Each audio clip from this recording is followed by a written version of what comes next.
नमस्कार. वैजूज cook house मराठीमध्ये आपले स्वागत आहे. आज मी हिरवी कढी दाखवणार आहे. कढी करता थोडीशी पूर्वतयारी आहे. 2 चमचे डाळीचं पीठ आपण पाण्यात कालवून ते बाजूला ठेवायचं आहे. आणि हा जो हिरवा मसाला आहे तो वाटून घ्यायचा आहे, तोही बाजूला काढून ठेवायचा आहे. आणि त्या मिक्सरच्या भांड्यात थोडंसं पाणी घालून ते पण आपल्याला वापरायचं आहे.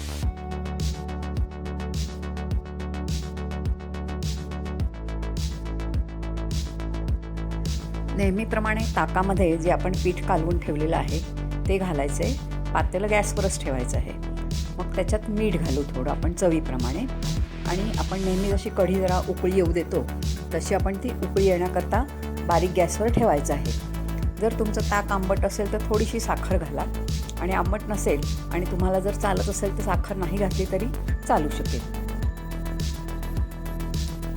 आता आपण आत्ताच पीठ घातलं आहे त्यामुळे जर ते पीठ शिजेपर्यंत आपल्याला ढवळायला लागेल, नाहीतर ते पीठ खाली चिकटायची शक्यता आहे.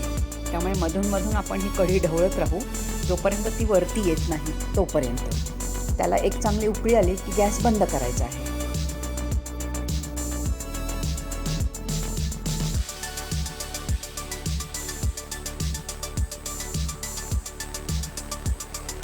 आता ही कढी चांगली उकळली आहे. एक उकळी त्याला चांगली आली, वरपर्यंत आली आहे कढी.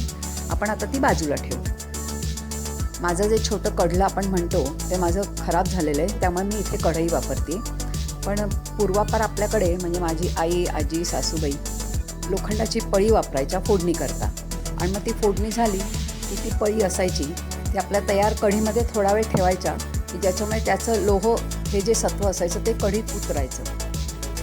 जशी आपण फोडणी करतो तशीच फोडणी करायची आहे, पण थोडीशी वेगळी पद्धत आहे. त्यामुळे नेहमीप्रमाणे मी तेल घेतलेलं आहे, कारण ह्या कढीच्या मसाल्यामध्ये जो आपण वाटलेला आहे त्याच्यात लसूण आहे, त्यामुळे मी तेल घेतलं आहे. त्यामुळे तेल घेतलं आहे. तेल तापल्यानंतर नेहमीप्रमाणे मोहरी घालायची आहे. ती तडतडली की हिंग, कढीलिंब आणि हळद टाकायची. आणि नंतर जो आपण हिरवा वाटलेला मसाला आहे तो त्याच्यात घालून तो थोडासा परतायचा आहे. हा मसाला 1 मिनिटभर परतायचा आहे.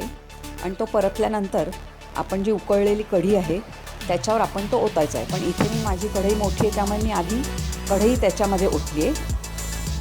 ही कढई लोखंडाची असल्याकारणाने त्याच्यात आपली तयार कढी जास्त काळ न ठेवता लगेच दुसऱ्या पातेल्यात आपण ती काढून घ्यावी, नाहीतर ते कळकायचा संभव असतो.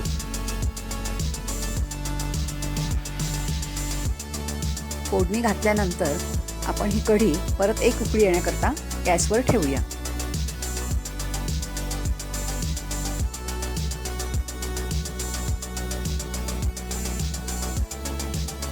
कढी म्हटली की भात हा हवाच.